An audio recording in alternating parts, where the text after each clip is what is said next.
verbet, Herre Jesus. Og vi bjør dere velkommen, Herre Jesus, til å være sammen med dere og aldri her, Herre, til disse stevne, Herre.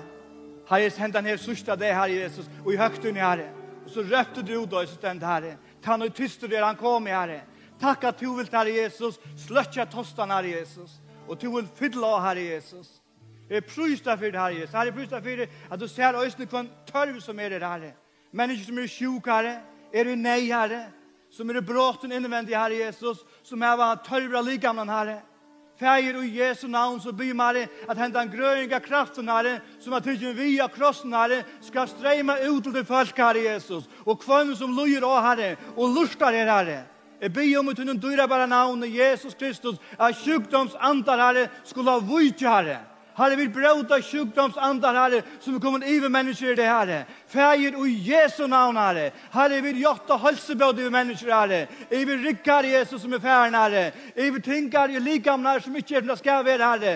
Halsebød og Jesu navn, Herre. Fæger sjuker som ikke mennesker kunne grua, eller laknar, Herre. Her blir dom, Herre, at du en kraftar gjør, Herre, skal streimene likam, Herre, til grøying og Jesu navn, Herre. Herre, du ser det som ligger ganske hospitalen, Herre, og som høyra nu, Herre. Herre, be om at hele andans kraft, Herre, til grøying skal strømme inn, Herre, og hospitalsenger, Herre, de som ligger lojande hjemme ved hus, Herre, grøying, Herre, og i Jesu navn, Herre, og i Jesu navn, så tås av et halsebøt, Herre, endelt han som bråten, Herre, som sjuker, Herre, fæger og Jesu navn, Herre. Takk at du ser, Herre, just nu, Herre. Vi pryser deg for det, Herre Jesus. Navn tog, Herre, skal være arst, Herre, og durmet, Herre, og at mennesker, Herre, vil ha grøtt, Herre, vi tunner hele andans kraft, Herre, og vi pryser deg for det, Herre Jesus. Takk at du gitt underversk, Herre, middelen okken her, Herre, til de som sjuk, Herre. Halleluja, halleluja. Jeg tror ikke for meg andan at det er mennesker er så løpt, som har bruk for det, og en grøying av kraft. Bare så løpt så håndta det. Guds ande er her, og som sted, så vi durmet av Jesus. Da kommer han. Bare mottak halsebød just nu. I vil du likam. I vil du likam. Eksem og Jesu navn. Psoriasis og Jesu navn er bråte. Og i Jesu navn. Sjuk av bøynen om. Lukker som kommer til likam. Og i Jesu navn. Du skal halsebød strømme inn til grøying og utfriam. Mottak det og i Jesu navn. Og i Jesu navn. Og i Jesu navn. Og i Jesu navn. Bare mottak det. Og jeg pryster for Herre halsebød, Herre. Og grøying, Herre Jesus. Herre, mennesker som arbeidsfør, Herre. Oppkymna lakron, Herre. Takk for halso og grøying her i kveld, Herre. Og i døgnet være navnet Jesus Kristus. Halsebød og grøying, Herre. Og Jesu navn, Herre. Og Jesu navn. Det var så ikke fire meg. Så ikke fire meg det mennesker som oppkyven. Mennesker som ikke arbeidsfør. Så ikke fire meg mennesker som får en berøring av Guds kraft til grøying. Du vil arbeidsfør nå atter. Mottak det og Jesu navn. Som først blir nøgt ved støvene. Det kan ikke så godt av det. For i systemen og opphjelden. Gjør opp i det sjølven. Jeg vil takke med og grøying. Og kom ut atter og arbeide som vittnesbord for at Jesus gjør det da. Mottak det just nå. Fæger prøyster for dem. Halsebøt, Herre, som strømmer inn, Herre. Og i Jesu navn. Og i Jesu navn, Herre. Takk av Jesus. Takk av Jesus for at du røyser opp invalider, Herre. Og i Jesu navn. Takk av Jesus til krafter gjør, Herre. Vi bare får løse det ut i Jesu navn. Og i Jesu Kristi navn. Halleluja, halleluja. Halleluja, i Jesu navn. Herre Jesus, ber du hjelpe meg, Herre. Jeg ber ditt år frem og her. Takk for at vi skal få la kjenne her i kveld, så jeg har slått av vi, Herre, at din høylige andas oppenbering skal være nær, Herre. Og gjør åkken til aller sørste, Herre, ut i dagligdagen, Herre. Herre Jesus, så det er bare begynnelsen, Herre. Ta bygge av dem i Jesu navn. Amen. Det er velkommen til å sette deg om. I Jesu navn. Halleluja. Halleluja. Jeg tror vi har Jesus sammen med oss. Jeg tror vi som støvner rundt om, så Herren nær til å møte mennesker. Og jeg tror vi at hver støvne kan man si, hever sitt særpreg. Du Herren hever nekva søyer, og ser som han vil oppenbære. Og det skal vi takke med ord. Og jeg tror vi at hver støvne som vi har, og hver året, hever nekka særligt som Gud vil sia vi okkom. Det er veldig områdende jeg vil gjøre okkom klar til å mottaka, og jeg tror nekka okkom finnes jeg utrolig godt av stevningen her. Det hever nekka særligt som en oppenberingsande hever i vår. Ikke så? Kan man kjenne, wow, det er nekka. Og jeg tror det er just det som Herren vil til vi disse stevnene. At vi skulle få nekka som virkelig hever noe vi okkom djupt inn i. Er det okkom de fleste som har vært disse stevner her og en eller ære for under møten om tara eller gråte. Så at man fornemmer, wow, hadde er det. Hadde det som er vil. Og så gjør God oss, han åpenberer ting som kommer inn i akkurat hjertet. Og Bibelen sier at sommeren, kan man si, er Guds år i sannløgjen. Og til hver stevne så får vi en bit å åpenbere til vi. Vi får ikke alt, det vi skyner pørstom. Det er det området der vi får det som vi finner i disse stevnene, at vi taker det til oss, til at det Herren vil det nå. Amen. Vi har hørt nek om kyrkjesøv og menn og kvinner som Herren brukte. Og Herren har brukt slugga menn og kvinner for å vise at så lett virker det. Lærersvennerne var øysene hetjer. Ikke så? Så vi kunne lese om de fleste av dem døye utan Johannes. De døye som ble vittner. Og så kan man spekulere på hvordan blir det til da kunne du dette her? Hvordan kunne som mennesker vi har hørt om, kan man si, gjøre oss et liv til Jesus, og ikke lykke som sier det så ikke noe godt er nok det. Så at presset trykker vi sånn jeg. Det blir punt, det blir plav av å lese om lærer sånn han er. Men tar finger og tar for jøkken alt. Hvordan klarer jeg til at standa vi, det er jo hver som hukser vi, hvis jeg fikk en revolver, kan man si her, og ikke man sier, jeg nok det Jesus, og det er ikke så kjød det. Hvordan kan man klare det? Og jeg hukser, da jeg hukser mine, hei, jeg klarer det. Og her tykker vi vil heve nekka fantastiska godt som Herren giv i okkom, som vi ikke prøver å hukse om som jeg var. Det er god lekker nekka ui okkom som velger å takke med til Jesus, og velger å takke med til som han har givet, altså en høylig andans, høylig andan og kraft. Og det jeg har sett som iveskrift, det ser tale andans fiddling. Andans fiddling, vi kan også bruke året døpt vi høylig andan. Høylig andans avfiddling, kraft. Og det er noe som God, Jesus gav sine lærersvønner, kan man si, 4. del 18 år han får hjem til himmels. Han sier, Victor, bøy nå inntil jeg sender dere til som jeg har lovet dere. Og Jesus tog seg alltid om noe han ville gjøre sine lærersvønner. Og vi da nekker lyser med her. Og akkurat her brenner øyne i munnen hjerte. At Gud hever noe til sitt folk, til de som mottaker Jesus, så hever Gud noe bare enn, eller ikke si bare årsaker, men Gud hever mer enn bare hese frelsesvissene. Til at du øye billetten om himmels. Og så er det bjergav. Det er man ikke alltid bruker året bare om noe som er så dyrebært. God hever noe mer enn til som vi kunne takke motor og liv i. Og tog jeg har sett disse iveskriftene, andans fiddling, andans kraft, døtter og elva. Ta Jesus var 3 år gammel, så stendte det han var av andan og løtter inn i øyemørsene. Og i 4. dager er det frostauer av djevelen. Og jeg mener kan huske hvor som ble Jesus løtter inn i øyemørsene. Da leser om det Lukas kapittel 4. Jo, vi vet vekkene synd og til at menneskene og leie Guds skaperverk, Adam og Eva synda av, så ble de ryggen ut ur eten og inn i øyemørsene, kunne jeg si. Og sin andelige tale. Tog at det ble en skyldnad.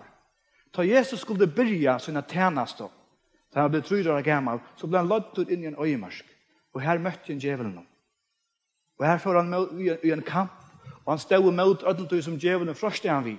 Han sier om støynene gjør, men du kan si at det skal være brei. Og så sverre Jesus at vi gjør noe. Menneskeliv ikke brei i øynene. Jesus sverre at vi Guds åre. Og det stender at det hendte han tog med Leo. Det stender, og vi leser om det Lukas kapittel 4 og vers 14. Nå kører jeg nøkke verset på her, men ikke alt. Så de kan bare lurt til øysene. Så det ikke blir for nekt at de kan bleie og sånn ekka. Det stender jeg på at Jesus kom nå atter i kraft andans, atter i Galileo. Atter når Jesus for å gjøre noen øyemørsene, så kom han atter i kraft andans. Og her begynner Jesus tjeneste. Og så husker jeg, ta Jesus har bruk for disse kraftene. Man er så ikke øyne bruk for henne. Mån og vi har bruk for seg kraftene. Og jeg har fornemmelse i kveld at Herren vil døy bakom i sin høyla i and og eld av nødjum. Og det kjenner brenner munnen hjärsta dette kveldet som avslutning til disse stevnene, at vi skulle få en himmelsk kraft som bare kommer iver okken, og som får inn i okken, og som driver okken til verset. Som Jesus har bruk for i øsene. Og hvis du leser, og vi kan fære inn i studier som ikke får tøy til, men lærer sånn han det stender øsene om tøyer, at tar fingrene som Gud gav til ham. Og da er ikke etter kristenhøyden i det, så kan man kvart huske, har vi ikke bruk for det, at Herren kommer av nødtjom, vi sin høylige andans kraft og rører vi oss. Hvor ble vi knapt så lunsjen? Hvor ble vi knapt så sløv? Og hvis vi leser i 2. Timotheus 8:6, så sier Paulus ved Timotheus om dette at kvar ikke oppbatter nøygavene, til hun var lukket som vi har kølna. Paulus mynte Timotheus at han er i bruk for dem, at kvar ikke oppbatter, oppflamma nøygavene, til at den høylige andans fytling er en nøygave god djevor sønnen bøtner. Og øyne hvor kan mottake er så nøygave av andans fytling. Og her ofte blir tungetala vurs som tekjen. Og tog sier Jesus, vi skulle fære ut, lage hender og sjuk, og kan man se tås av noen tungestender røysene. Så Jesus har tatt vi i sønnen befallning, eller sønnen ordre fære ut. Og Paulus sier vi Timotheus, at kvar ikke opp av den nøygavene. Og i Efesos kapittel 5, vers 18, her tås av en aktor, og så gjør en aktor og skriftsted, president Soløys, drekket ikke druknar av vøynen og i tog er spytling, og hever tås om det gjør skal, nøy lette til fytla av andanen. Lette til fytla av andanen. Og hever tås om at hever tås om en avhaldende fytling. Jeg vet nekva okkom, så at Øye og 1940 da opplevde jeg å fylte jo hele andanen. Og det minnes jeg så vel. Og Bibelen sier, lette til fytla av andanen. God vil at vi skulle komme inn til at vi er i en avhaldende fytling av Guds anda. Og som Spurgeon sier, vi har hørt det før, at vi har bruk for det, tror jeg vi lekas vedla. Jeg hadde nok så godt sagt. Og jeg tog sammen om at til akkurat som først, så drener et orskan ur okkom. Andans liv, det blir knapt vekk. Og jeg tror det kommer av, to møter onker ned, og da lukkar så smekkar en motor, og så akkurat som at det blir sarder loksåret, og så akkurat som så sivar ut av kraftene, av andan. Og tog det, Bibelen viser da, lett det ikke fytle av andan, atter og atter. Og jeg tror vi her i kveld, så vil Herren just her, at vi skal få lov til å fære ut at denne ser stevnene, vi har en fytling av Guds kraft. Og jeg tror vi at denne kraften er tilnækket særlig. Da skal jeg komme nå om man har lørt. Denne kraften er tilnækket særlig, og tog har vi finnet. Og la meg si til Østene, for at ikke vi skal blande tingene sammen. Hva så, tar jeg blod frelster? Hva hender vi øynene som møter Jesus? Fødder av nødjon? Men er ikke alt vi her på en? Er det ikke etter som vi skulle få av gode? Jeg tror vi at øyne hver som er møter Jesus, har møter hele andan som pant. Til at du vorst er i en himmelborger. Og vi har så nekk for landet så kunne vittne om at jo, i og Jesus er frelst og er ved til himmels. Og takk og lov for det. Men så trykker vi øysene til nekk at, kan man si, som god vil at det er av andans fytlingene. Og jeg så ikke det i Guds året som nekka som er tvei imesting. For det om øynene fylte vi andan tåsar nødgen tungen ut i nøygav som her er, så er man ikke en bedre kristen for det om man ikke vil møte det. Ok? Øl ofte så er vi kommet her til, du fyllt vi hele andan til det her, noe som, og knapt så bruker jeg vidt etter at nøygavene som jeg fikk, noe som gjør meg bedre. Absolutt ikke. Nøygava er et anbå som er tergivet til å være mer effektiver i Kristus. Og en nøygava er en nøygava som er given for åndsje. Og som jeg har sagt før, gjør vi til 1 million, så sier det alt om meg. To fikk gavene. Ta god og giv oss disse gaver, så vi kunne bruke, så sier det alt om okkara morstere, Herre Jesus. Og min bøn er at her i kveld, så skal nekka vekjes opp ut her, som sier, jeg vil at det her. Da i Bibelen tåsar om nøygaver, andalige nøygaver, som Gud vil signa sutt folk vi. Og ter nøygaver er atla til å bruke i Kristi likame og utle mennesker, så de kunne få løyd oppleva til even naturlige.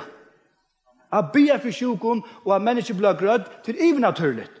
Hur har vi så nekka oss ner New Age och alla möjligen till bara efterlukningar av det äkta ja.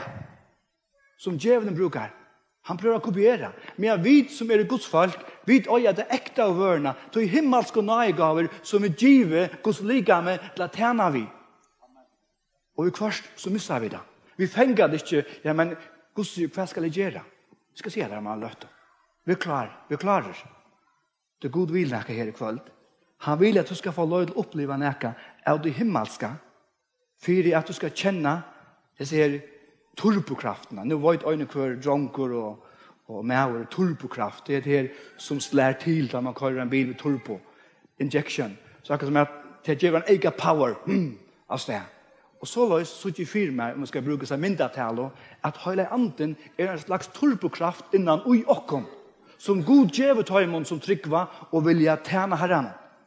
Och så var spårningen om vi vill ha turbokraft. Och nu brukar jag myndaliga tala. Och jag hade bort inte att be om det och få det. Så hon gör det bara ännu mer starkare och bättre. Och då jag har hört om så troar här som jag långvist att tala om och som vi läser om här på så är det helt gröjer i vår. Hese människor har haft en turbokraft. Hese människor har haft en turbokraft som de har livet av och kunna driva dig till det som de nu gör då. Och det är det som Gud vill att vi ska ha fäter i. Vi tar höjre ofta om att detta vi höjre andans kraft. Att vi dörte vi andan. Tåsa i nudgen tungkom. Att bruka nöjgavnar. Att kunna ha kunskapar och kraftargerer. Profetiskt år. Till döje vi apostlen om. Och så spett det i verja. Och hur skulle det färra vi ta imot? Ta Jesus säger färd tiden ut. Och lägger händer av sjuk. Och han säger färd vi i sin gav honom. Hur skulle vi hålla det döje ut? Och hvis du leser Jöknon kyrkjesøv, og nå halte jeg selv for kyrkjesøv, at det var nok øyla tungt, men vi har funnet av det i Jöknon disse stevnene, å lese kyrkjesøv om troar heter, det er bare tendrer okken, det edger okken til, wow, heter det? Og i år 130, så var for kristenhøytene en turtøy. Det var akkurat som om at alt det kristenløyvet, det var kommet inn i rammer og former og kyrkjeordninger. Kjenner vi nok atter av tøy? Og det börjar liksom som att bli styrve och torst. Och ta röstes med oss med Montanus, som är forspråkaren av en vetning som är montanisma. Kvar han kan man säga kom in vid nöjgavnen av nudjon, som simpelthen gör en explosion till tøyene, och en kan nytt frukt bara förlöstes efter till det var kölna.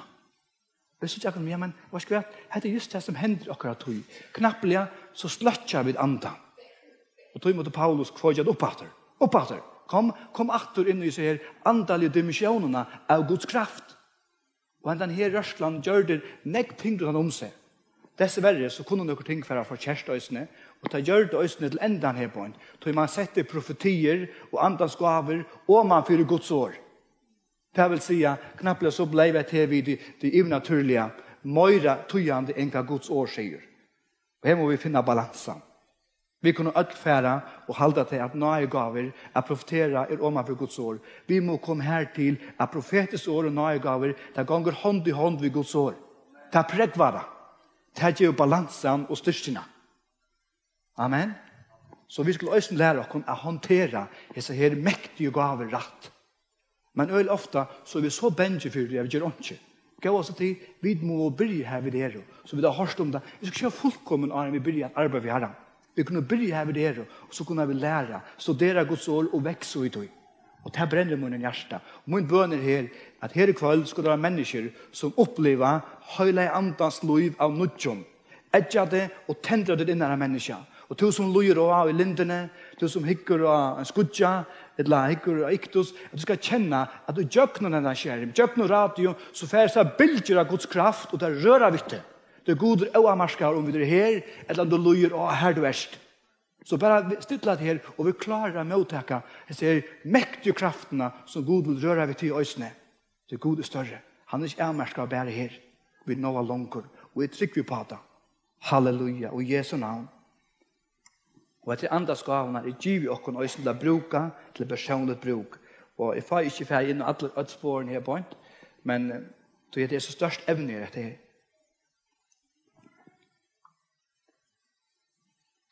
Og i 1. Korint 1, 8-2, la meg takke til vi i øsene. 1. Korint, kapittel 14, fra vers 8-2, her stender så løs, stevne etter kærløkene, trai etter hynnen andalige gavene, helst etter å profetera. Stevne, takk for starter, stevne etter kærløkene. Og her er det området der vi fengar noen ting her. Okkara motiver i at det virker i nøygavene. Til dette at kærløkene er okkara grundarlige. Så i kærløkene som vi leser om kapitel 13, så gjør vi dem at kærløkene er tålmå, lengmå, mildne, man er her er ikke sjalusi i, man tenker ikke med ytla. Det er en kærløkene som er grundarlige for at vi skulle virke effektivt. Og så sier han også når vi er her på at vi skulle tråa etter nøygavene. Og her er en lydkjeld som vi skulle halde oss til. Vil du takke møtet av en gav om god til å give? Og her er det som en frukt. Tråa etter, det betyr, her er ikke en passiv trygg som virker her, men en aktiv som god vil at jeg skal si, Herre, jeg vil ha det her. Da jeg var nyfrelster, mottog Jesus som nøyjaner er gammel, så kom jeg inn i en bønner sammenheng, her man ber i hele andan og i tunko. Og jeg minnes også, wow, dette her er spennende. Og jeg fikk henne tråden i min hjerte, Herre, jeg vil ha lotus ned, det her er noe som er forbøyd av vanlige. Og da kjente jeg bare å være sammen med folkene som mottog jeg en gav og hele andans og begynte å ta seg tunko. Og jeg har gjort det så gjerne. Og la meg si det på en veien, er det ikke lustfarlig, jeg behøver ikke. Jeg kan begynne å bruke seg gaven og ta i vil, og jeg kan ende ta i vil. Bibelen tar seg om søvma og skil. Hvor skulle jeg så benge for denne gaven? Det er noe som giver oss og en fantastisk lydkjell til å komme inn i ære gaver. La meg si det rett. Ofta den første nye gaven som blir forløst ut av å lese i apostelsøvnene til denne gaven i fytlingene.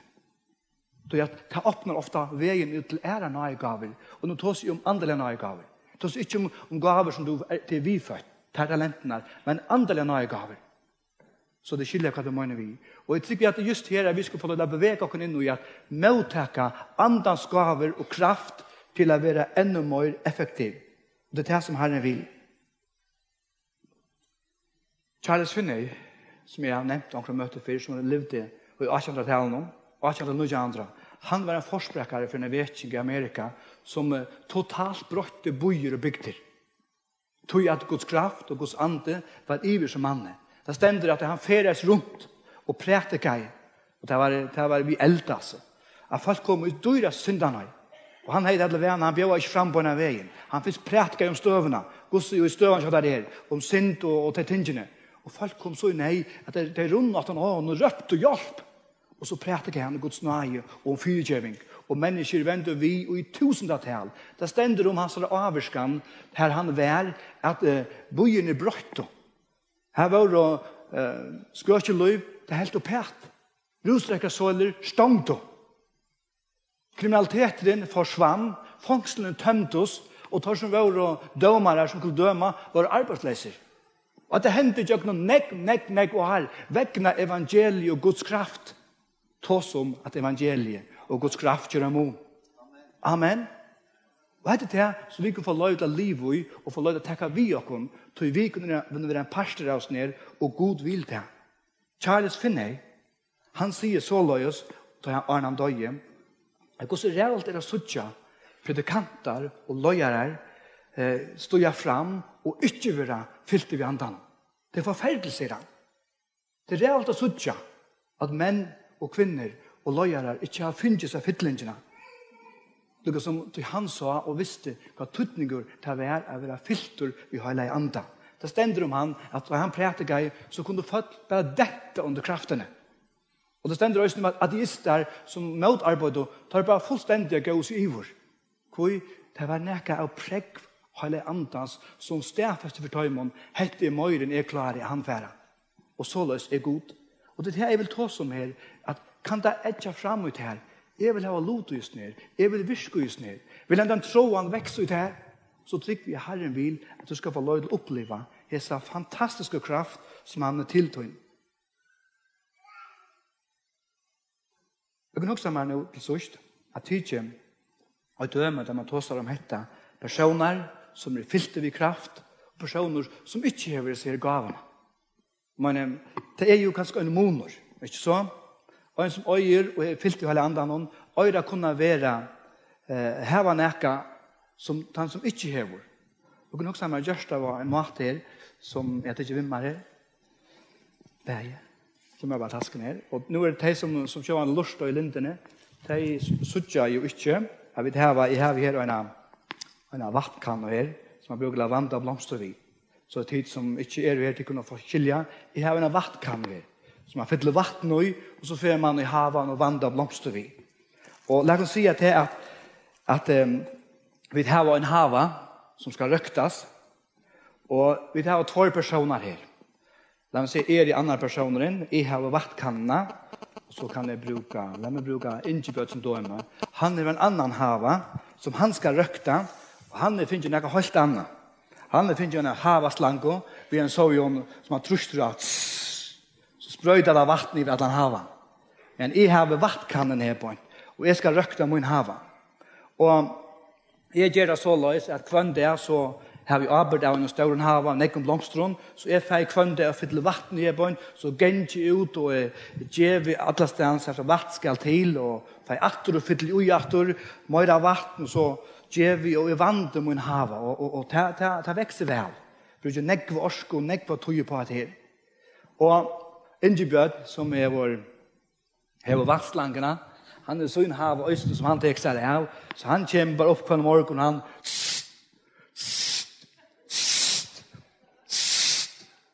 og jeg fyller i kannene, gengi atter og fram, og bruker nekv orsko å få den havan vanda her. Og det er myndatala, som jeg bruker nå, myndatala lyser nekka som man vil si, ikke så?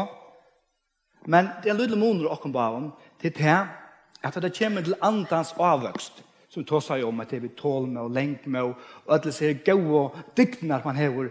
Her er det nek sterskere jo. Selv om jeg har det her, så er nek sterskere i andans frukten. Og som folk er mer opptrykkende av andans frukten, som samkommer til oss mer om andans frukter, og som samkommer til oss mer om andans gaver. Utan å si hva her er det. Vi karismatiker vil øle opptrykkende av andans gaver. Amen. Øyla viktig. Kraften kommer ut til mennesker. Så det er samkommet med opptrykkende av andans fruktene skulle sutja seg okkom. Tålmå og lengmå og alt det her som ligger ut i. Og jeg er et han, jeg ser mynda talo, jeg har kannen her på, og jeg har visse her styrkene, så dykten er at jeg er tålen, jeg har opparbeidt her. Så er jeg øyelig ugen, kvann morgen, så gjør jeg mitt arbeid, jeg bruker nekv orsko, og jeg gjør vatt til at det og haven, han fær til at man skal hava. Og det er tungt arbeid, men det er likevel. Det vekser. Medan Ingebjørn. Men jeg lykker røyst opp Ingebjørn, så det videre hvor du er. Sett det bare ned etter. Ingebjørn, som er finner seg andans gav av kraftene, han er lyst til sløver. Så som man måtte, så orsker han ikke opp. Så stender da haven her bare, for han ikke vatt. Omkring måten han kommer opp, så er det lykket som han så sløver, han bare sprøyder som og sløver. Synder så løs. Her i vil det få unga vett. Absolutt unga. Så han er så mye sløver og lykket sæler. Han orsker ikke vel. Så det er bare en middelhans. Så ganger trodde det her, og ikke vatt kommer. Men jeg, som har vattkannene, jeg ganger ikke kvønde. Jeg har vil si diktene av andans frukten i meg. Jeg har lært det, jeg har oppbyggt det, så jeg ganger ikke høyt opp i. Så kan jeg spørre spørningen, hvor havet ser bedre ut? Han som var filter, som har disse her kranene her, så spør jeg bare ångstanes, og kanskje kan spør jeg bare samme sted. Og blomster her.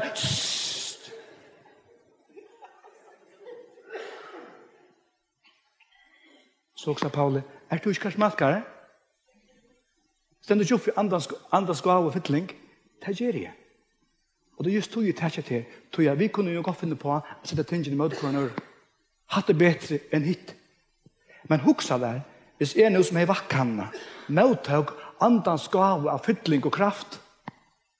Jeg røkte i vel en havet, jeg dykter i min liv. Men nå fikk jeg seg turbokraftene. Og i stadig vekk kunne bruke disse dykter ved turbokraft, så kunne jeg ferdig og røkta utrolig meg hva jeg har havet øsene. klokka 8 hver morgen får jeg opp, jeg får vant, jeg røkker lengt, så jeg finner turbokraften og øsene.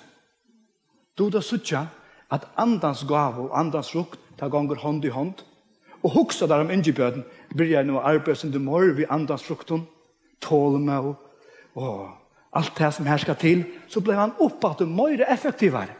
Og tog mot ångade sette tingene med hver nøren. Det er simpelthen en balanse i. Og jeg sier at jeg lykkes vel som en karismatikere som gjør det opptrykkende av andans gaver til så viktig, til alt.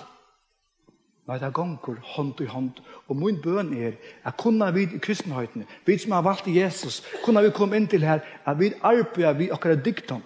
For det om du er dødt ved hele andan, så frutrekter det ikke å lese Guds ord. For det om du møter andras fytling, så måste du lese Guds ord, du måste leve i halgan, du måste leve i ødeltøy som stender i Guds ord. Og ta det eksplosjon. Amen. Og det er just dette som brenner min hjerte, at vi skal få fæter i.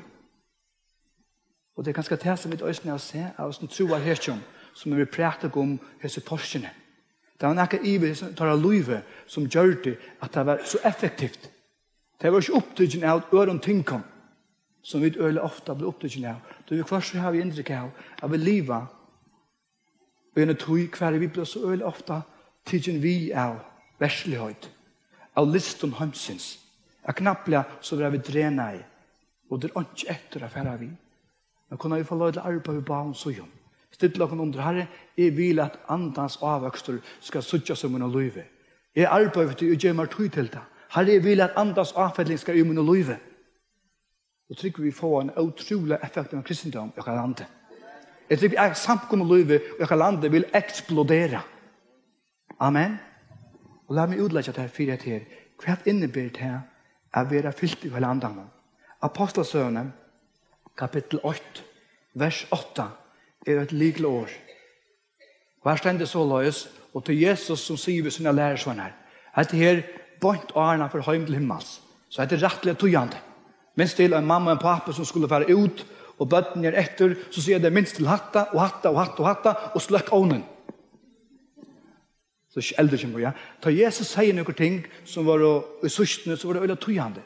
Han sier her på en, men tid skulle få kraft, og året kraft her, av greskon, det samme ord som er dynamis, og det samme ord for dynamitt, som bare mestjer orska, makt, eksplosiv kraft, og jeg finner ikke rett årene, men et år her, kraft er et år som er forbud til vanlige. De skulle mottakke hele andres kraft som vi tykker, som det vi gjør, og de skulle være vittnemøyne, bare i Jerusalem, til å bo i Jerusalem. Jeg skal være vittne herrens, og i Ronavik, og i Øtland Jota, og i Øtland Esterøytene, om jeg kan si så løs, og i Samaria, og i Hinar-øytene, og lykka til enda gjerrerne. Tåse om kraft som skal føre å kunne være effektiv. Amen. Nå vet jeg, jeg vet hva smatkere, vi damer øyler av kraften, og jeg hugger vi.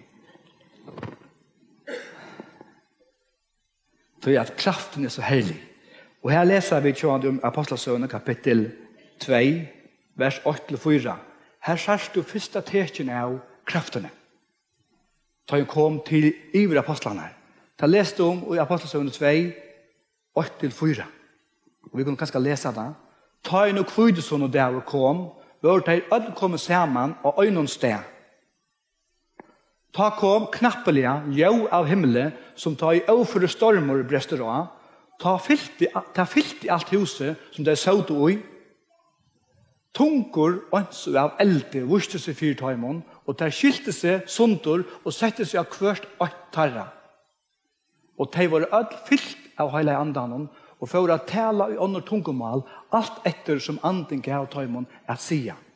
Og så stender det at de får ut i byen her. Og det stender at folk som hørte de tale, snakka om det, så at de er drutten av vynne, søten vynne. Så det oppførte seg som de var fotl. Så det var en kraft som var kommet i deg, som simpelthen tog i dette falske. Så jeg fikk en innere kraft. Så sier Jesus, du visste akkurat hva lærer som det bruk for det. For jeg var effektiver. For jeg var effektiver. Tar fikk kraftene. Jesus sier just klarer, tar høtt karakteren i orden.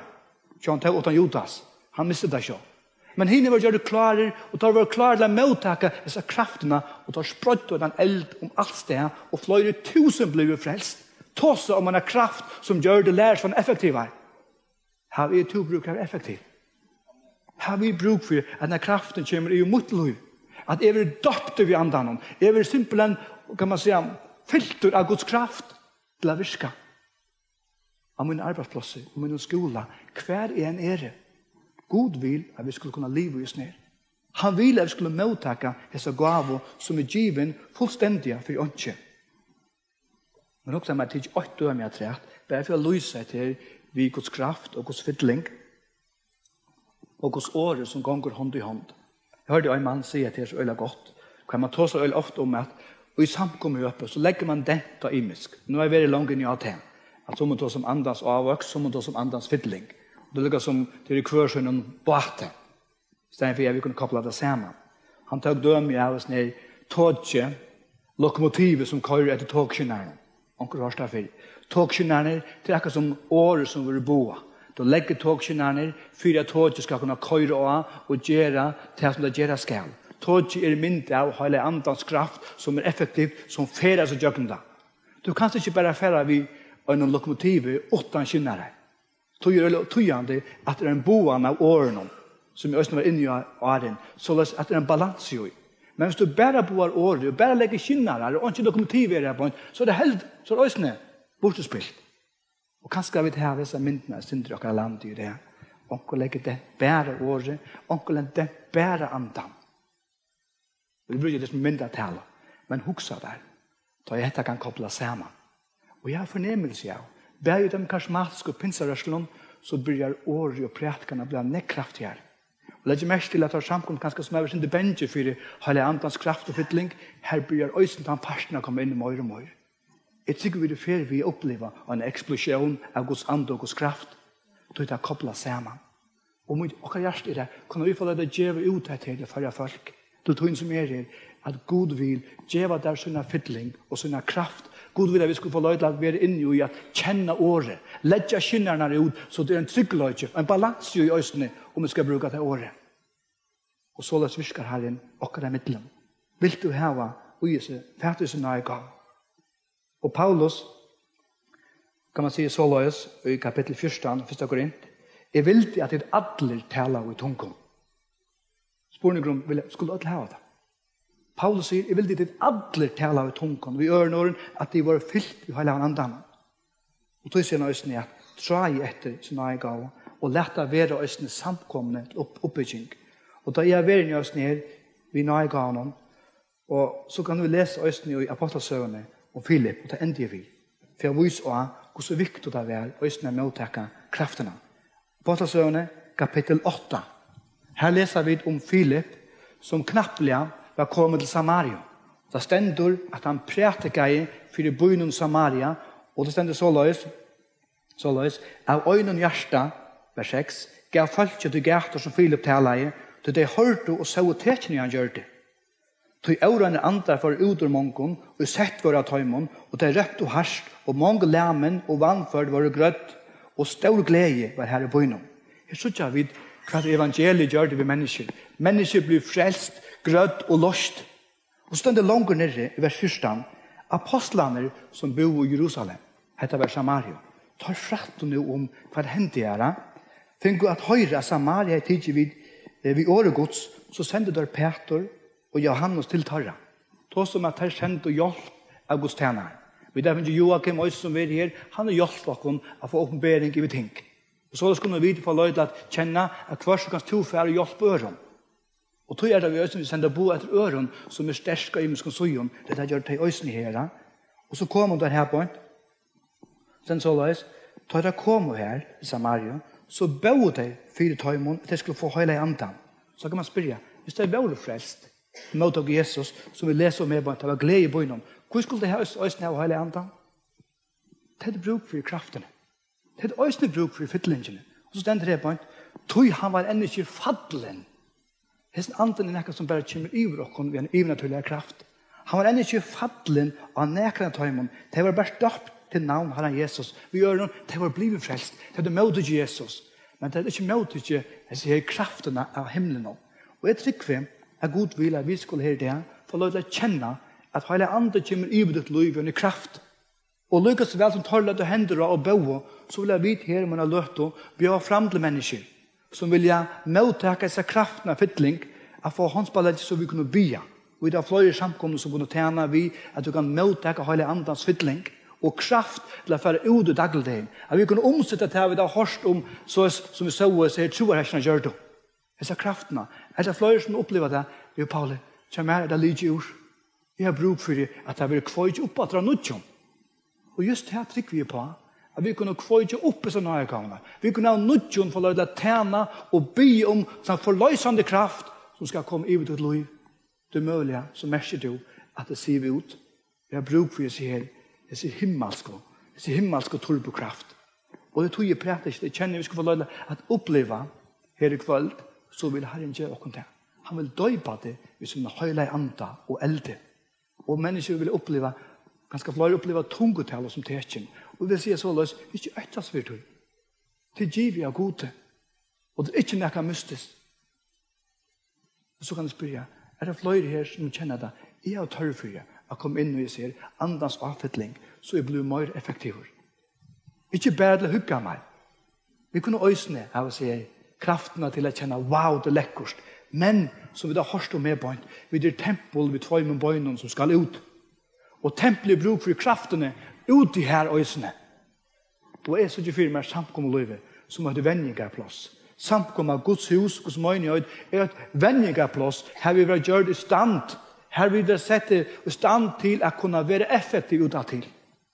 Og vi nå av mennesker. Jeg får be musikere låsene komme opp. Så får jeg enda her bort. Vi har spørre til. Har du bruk for det? Og i enden av stevnene å kjenne Guds kraft av nødtjøn. Eller kanskje for det første fer. Og en bøn er at en troen skal ha vakt opp ut under livet og sier, jeg vil. Nå kan det godt være anker også her. Jeg vet ikke. Gav Guds pressa Gud ikke i vrokken. Han gjør det frukt. Og kanskje som jeg bruker sin dratøy. Det kan godt være. Det er alltid leie. Du er ikke mer frelstor eller mindre frelstor. Men spørningen er, vil du få lov til å slippe virke ut i naturlige? Vil du slippe lov til å virke effektivere? Så løs at da du kommer ut, så kjenner du innan og fra er det en drivkraft som driver med. Lett at det kan fytle av andan. Lett at det kan fytle av andan. Jeg har tørre for de atter og atter. Og jeg bruker nekva mine tog i Østene hjemme ved hos herre. Døyp meg ved andan av nødtjøn. Fytt meg ved andan av nødtjøn, så jeg kan være en som er frusker. Som ikke er turrer og turresliger, men er frusker, fytter av andan. Så mennesker kunne merke at hos andre bor med her. Så da stender Østene om Peter, skudgen av Peter. Hva vi til at mennesker blir grøtt. Jeg tror vi at det er nekka i ved Peter, som er forløst i naturlige. Halleluja. Halleluja. Skal vi røyse oss nå? Halleluja, Jesus. Halleluja. Hendan gavan er given til ødel som har valgt Jesus av fylkja. Tu som er møte til Jesus, tu kan som møteka hessa gavo som fytling. Tu som ikke møte til Jesus, for til er åtta gjerra, møteka Jesus, og tu kan som møteka fytling. Og vi sutt i åren, onke du, så kom fytlingen, bøyna vi at han og mennesker møteka Kristus. Det er ikke bundet av at det må bo så langt. Herren vil gjøre av sin gave. Og jeg trykker vi at Guds ande åpenbering er her til at åpne ditt hjerte. Til å få åpenbering av det og sier, jeg vil. Da får jeg si østene til tøyene som ikke øye Jesus. Kom fram her i kveld østene som har tjekket om i ivergjemmet til Jesus. Jeg vil komme under hans vald og hans meie og hans kraft. Kom i ivergjemmet til liv. Om du ikke øye Jesus, så bare kom og gang fram her på. Stille det her. Er du frafattelen borte fra gode, du vil miste, kom bare fram og ivergjøv ditt liv til Jesus. Bare begynn å gang fram om det er to som er bruk for deg. Ikke boja. Og samtidig så vil jeg si i øsene, at er det mennesker her på som sier, jeg har litt så ytla, jeg har bruk for de atter. Kom så stille det her på så vil jeg bruke, sier sørste, nottene løtene, laterne forbønn. Vi har andans kraft. Om du tror, så i Jesu navn. Kom nu, med vi synger.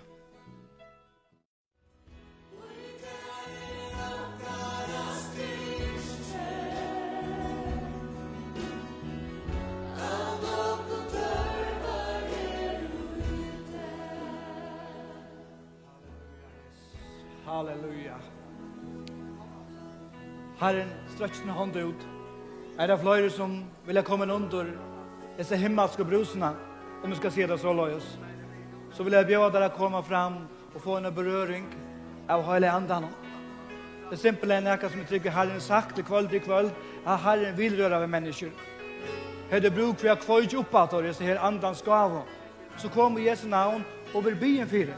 Han stender lødde hånden av der bo. Og så må Herren gjøre sutt i sin kraft. Og tog vil jeg bare bruke det som Herren giver oss, når jeg kan alt la tjene der. Så gå oss, du bare kom og stille det her. Ikke skunda der, bare stille det her, og nærmere Herrens. Da gjør han ikke en bøyne vei, bare stille det her. Akkurat som at jeg kom under brusen her. Jeg har bruk for dine himmelske bruser. Jeg har bruk for det. Bare mottakke. Det trygge Herren vil. Og vi skal la deg kjenne at vi færer sted her fra øsene. Det er ikke livet, men vi færer sted her fra av hese stevnene. Vi har en innere motivasjon og en innere drivkraft. Kom i Jesu navn. Det er flere som tatt opp. Det er flere som blivet synder lykke seg. Eller hva er det flere? Du har bruk for det, og til at du trakker fram her, et ivergjevet til Herren, og så sier, ja Herre, mer tørver det. Det er simpelthen til at du gjørst. Du gjørst et atmosfær til Herren Jesus, og så sier vi han, mer tørver dette her. Og vi er sett til å tjene på nøren. Og lykkes som apostlene gjør det, det er tant og lødde hånd da. Og kanskje mennesker er på en. Du er under kattelen alle stevnene. Du er ikke Jesus. Kom, gjør det opp her i kveld, så du først at han høgtøyene, du videre om at jeg har Jesus og hjertet. Bare kom her. Kom bare stille det her, så skal vi be sammen vidt der. Så skal vi be sammen vidt der. Så be løyere samkomne og hjelpe til at tjene forbønn. Da sammen vi åker her. Og ikke skunda der. Bare være under forbønnen og løte. Halleluja, halleluja. Jeg får med å løte oss når byen av bønn. Jeg får be seg bønn og oss når hele andres fytling i vi mennesker. Og at Herren oss skal døybe det via en anda. Og til som oss lønner seg til ned vid tungetall som tekken. At det skal få løses ut. For en gav av given til oss. Amen. Amen. Og takk skal de som har brukt det og vil ut i øynene for at du har nødgjøn for å la deg kjenne at det byttes opp etter. Hvis du har vise bønnene, så kommer Jesu navn. Kommer Jesu navn. Så vil jeg be sammen vidt der. Så vil jeg be sammen vidt der. Halleluja. Bare kjenner jeg nærmere Herren her. Guds ande er her til at møte mennesker. Vi vil så gjerne at en sånn fotle patchen fra adelsett skal få løyde for lostre okkar av middelen. Bare i Krossus evangelium og kraftar evangelium. Halleluja. Halleluja, Jesus. Kom over vi. Så vil jeg be sammen vidt der. Så vil jeg be sammen vidt der. Og samtidig så vil jeg be folkesamkomne vil jeg klare å legge hender og avholdende be. Be andan og nøysene. Så får løyse vi det ut. Det er fløyren som er her som vil heve det. Halleluja, Jesus. Halleluja, Jesus. Takk, Jesus. Takk, Jesus. Halleluja, Jesus. Halleluja. Jesus, i akkurat ditt navn, Herre Jesus. Herre, du ser tystande gjørst du her i kveld, Herre. Herre, du sier sæler til som tyst, Herre. Herre, prøvd for at du vil mette, Herre. Du vil flamme opp at det er så høylig andans gav, og du vil give til du folk, Herre. Og Herre, i Jesu navn, Herre, så bare forløys jo disse avfytlinger, Herre. Disse høylige andans fytlinger, Herre, som kommer i apostlene, Herre. Vi forløys det her i middelen noen, Herre. For du skal døybe menneskene høylige and og elde, Herre. Du skal forløys jo der i øsene tungetallet som tekken, Herre. Fægir i Jesu navn, Herre. Og i Jesu navn så prøver denne turbokraft, Herre. Av det himmelske, Herre. Du skal forløyses ut, Herre. Kom alt jamte, streyma i Jesu navn, i Jesu navn, i Jesu navn, Herre. Tunna himmelske kraft, Herre. Tunna himmelske kraft, Herre Jesus. Vi får løysa det ut, Herre. Vi får løysa det ut, Herre. Vi får be folk samfunnet komme ned, bare lette hender og alt det forskjellige, og be ut i Jesu navn. Og be ut i Jesu navn. Åpna din munn og takka Jesus for sin kraft. Åpna munnen og takka Jesus for krafterna. Halleluja, Jesus. Halleluja, Jesus. Halleluja, Jesus. Och Herre, pröjsta för dig ösne som loja, Herre Jesus. Så stanna framan för skutjan, Herre. Eller för utvarftålig, Herre. Jag pröjsta för du rör vid människor, Herre, som sitter här, Herre, och vill mottaka, Herre. Kraftar andetyn, Herre. Kraftar andetyn, Herre. Vi får lösa nu, Herre. Och en innare drivkraft, Herre. Att en kraft som är dynamit, Herre. Och i Jesu namn, Herre. Och i Jesu namn, Herre. Och i Jesu namn, Herre. Halleluja, halleluja, Jesus. Nu vill jag betjäna förbön, men jag vill låsa inte, Herre.